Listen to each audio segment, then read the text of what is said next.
None of little Glenn's kindergarten classmates responded to the invitation.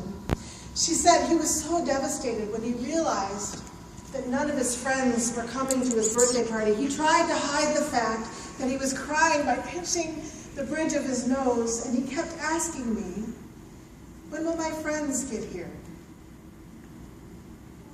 When will my friends get here?" So much like our scripture reading today, there were people who were invited to the party and they did not show up. And the distraught king took to the streets to round up everyone, just as this distraught mother took to the streets of Facebook to round people up. And wouldn't you know, in this story and in our scripture, strangers showed up and filled the banquet. But this is where this modern story here and our scripture part ways today. So today's scripture is troubling, isn't it? Especially if we shake out this parable to have certain meanings. So God, the king is God, the son is Jesus, the servants are prophets, the feast is the feast to come, the burning of the, you assign parts to it, and then you get a really scary story. It's a scary story, right? It is. But what about that guy who gets thrown out? Now, the Bible can be accused of being pretty anti-Semitic, right? I mean, just look at this grid. This is pretty clear about who this story is about, right? Who gets condemned and who gets saved. But I want to challenge you. Who is that guy that got thrown out? And what about how this gospel ended today? Few are chosen, or many are chosen. Many are called, but few are chosen.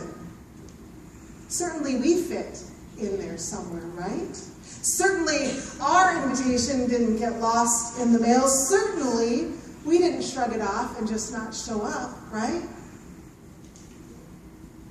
So let's back up here and dig into a little bit where this story comes from, where it's set. So back in first century life, to receive an invitation from the king, the king, right? I know we don't have a modern day quite equivalent to that, maybe being invited by the president, right?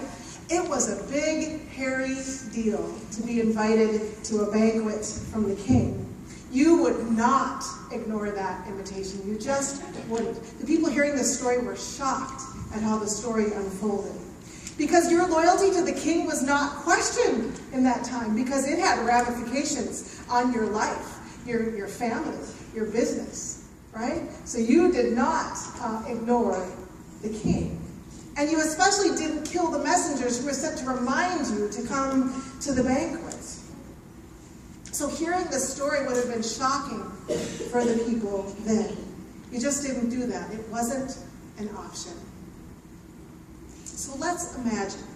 Let's just take that silly grid, and let's imagine that God is the king in this story. So then I think, well, then imagine God's desire for you to come to the banquet, and that God relentlessly pursues you to come to the banquet, and the banquet is always ready. And that is awesome, isn't it? That's the God that I love.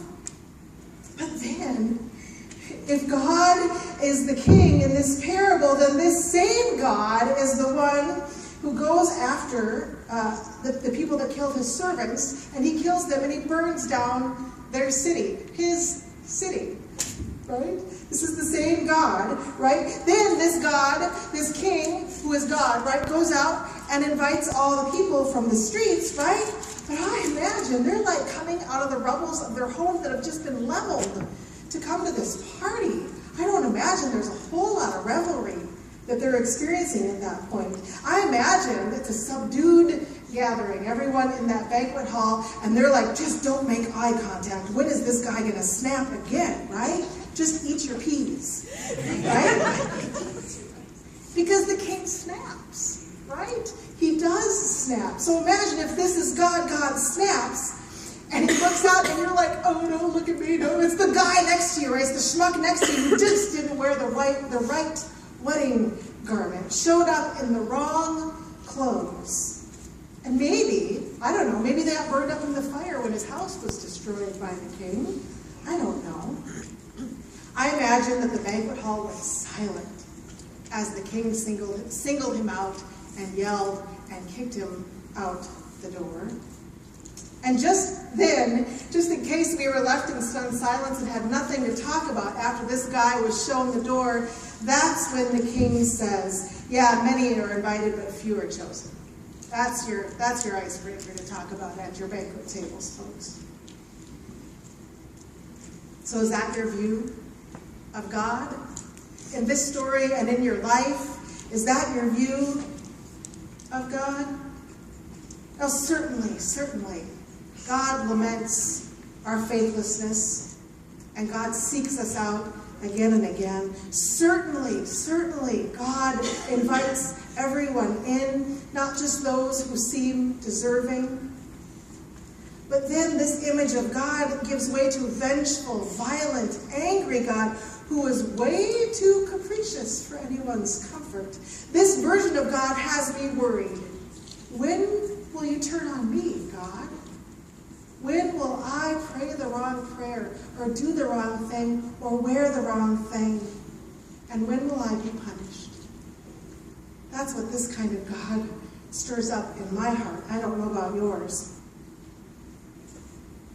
So what if, instead, the power this king wields is seen not as something that God does, but as that you and I have the power to wield?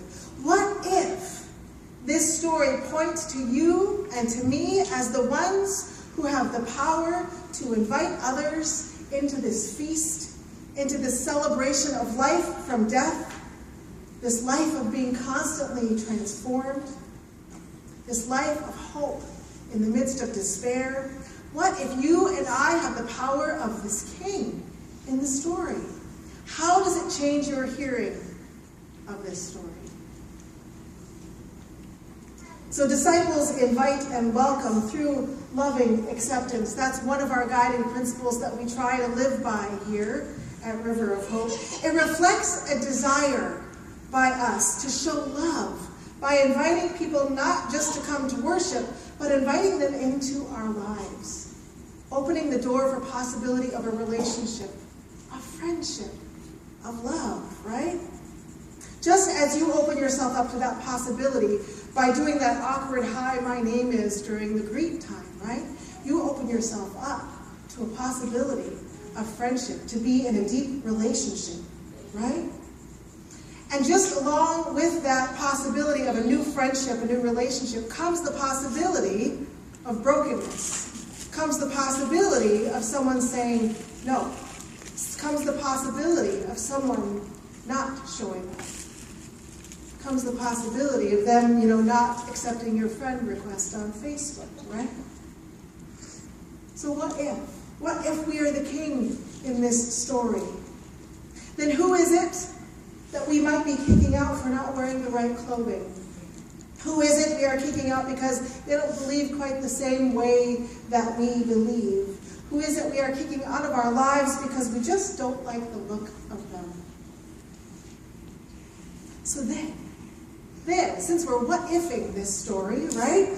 What if instead of Jesus being the son of the king who's getting the wedding banquet thrown for him, let's just say Jesus is the guy who shows up without thinking about the dress code. It totally fits Jesus, the way he operates, right? He would totally show up somewhere wearing the wrong thing. After all, this is the guy who talks to the people he's forbidden to talk to. This is the guy who reaches out and touches to heal people that shouldn't be touched, who are illegal to touch, right? This is the guy who's hanging out with crowds of people who are hungry and feeding them. So it seems like typical behavior for Jesus to show up to a fancy banquet and be in the wrong clothing.